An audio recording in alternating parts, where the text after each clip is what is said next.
Blessed day everyone! Kamusta?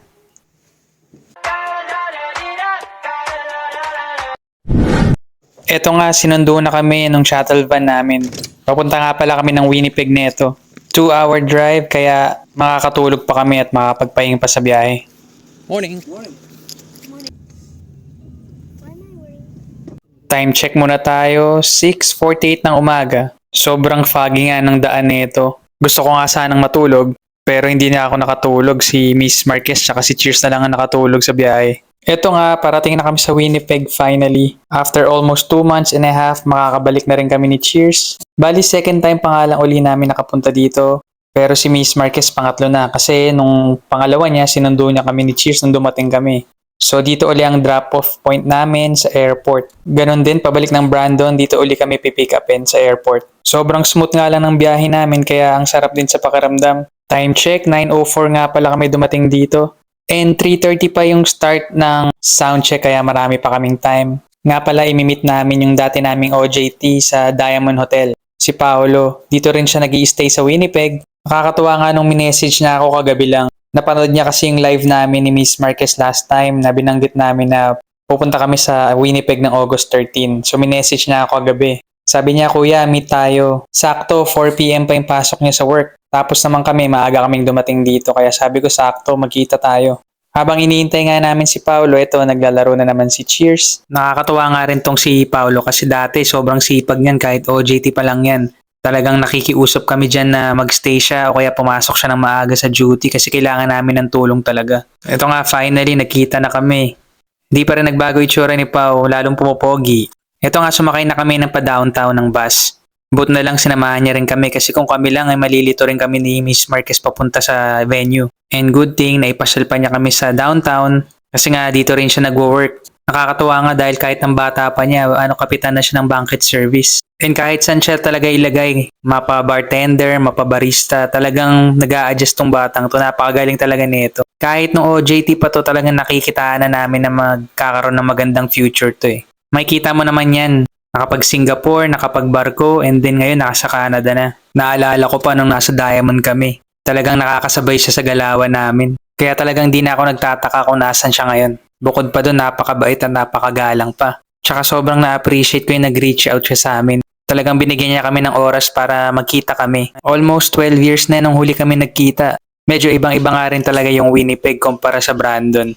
Madami rin siyang shinare sa akin, yung paano yung routine niya everyday, kung paano niya nakuha yung position niya sa work. Talagang nakaka-inspire rin eh. Ipag tsaka diskarte lang talaga. Eto nga, syempre, kailangan pa nga bang i-memorize yan? Syempre, dadaan muna tayo sa Jollibee. Na libre pa nga kami ng lunch ni Pao. Thank you Pao, bawi kami sa'yo. Talagang sarap pa rin talaga ng chicken joy tsaka ng burger steak ng Jollibee. Ito nga, need nang umuwi ni Pao para makatulog pa siya at may pasok pa siya mamaya. Sumakay na rin kami ng taxi papunta sa event. Malapit na lang siya sa Jollibee actually. Siguro mga less than 10 minutes na lang yung ride ng taxi papunta sa event. Nakakatuwa nga at nandito na rin kami. Tagal na rin namin plinano tong concert na to. Kasi dati sa Pilipinas gusto namin manood ng concert. Natataon naman wala kaming budget. Pag may budget naman kami, natataon wala na kaming time kasi nag-aasikaso na kami papunta dito. Sabi nga ni Miss Marquez sa akin, siguro sa Canada na natin sila mapapanood. At ayun nga, siguro mga after 2 weeks nung sinabi ni Miss Marquez nun, biglang linabas ng SB19 yung announcement na magko-concert sila sa US tsaka sa Canada na. Kaya nga sabi namin this time wag natin palagpasin. Kahit honestly medyo madugo yung gastos. Sabi namin minsan lang naman kasi baka mamaya hindi na maulit yung nandito sila sa Canada. Ito nga sinilip na namin yung event center. Dumating nga kasi kami dito mga before 1 o'clock so parang kami pa lang yung tao. Nakaka-excite nga rin talaga eh. First concert kasi namin na makakapanood ngayon dito sa Canada. And kasama pa namin si Cheers kaya nakaka-excite din. Magandang memories to para sa aming family. Sabi nga namin, sobrang aga ata natin. Ano pa nga bang dapat gawin? Hindi syempre, TikTok muna tayo.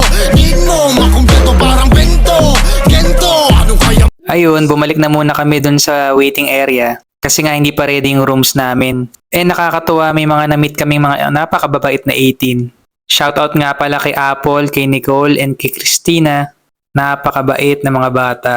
Sobrang excited nga silang manood din ng concert. Actually, ito nga si Apple galing pa sa concert sa Toronto. Tapos manonood siya dito sa Winnipeg. Tapos pupunta sila ng Vancouver, manonood uli sila.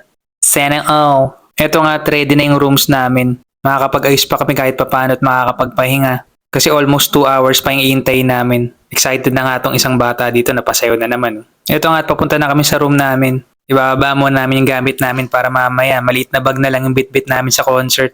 At ito nga makapag-power nap pa rin. 12 midnight na rin kasi ako nakauwi kagabi galing sa work kaya gusto pa naming matulog. Si Cheers din papatulogin namin para mamaya sa concert may energy rin siya. First time niya rin kasi manonood kaya hindi pa namin alam kung ano maging reaction niya. Nung nakita nga niya yung kama na excited din siyang matulog. Kasi finally makakatulog uli siya sa kama. Sa bahay kasi namin sa Brandon wala pa kaming bed frame, di ba? Ito si Miss Marquez napapagento na oh. Excited na. Ito nga pala yung view sa room. Hello Winnipeg. Mapapa-thank you Lord ka na naman sa experience na to Lord. Thank you talaga. Ito nga after namin matulog, dumiretso na kami sa event. 3:30 na ang haba na ng pila. Nagkakabigay na ng mga freebies. Salamat nga pala sa mga 18, napakababait, nagbigay sa amin ng mga freebies. Ang daming ang Pinoy ngayon dito. Nga pala, mayroong part 2 tong vlog na to kasi medyo mahaba. Abangan nyo ha, God bless everyone!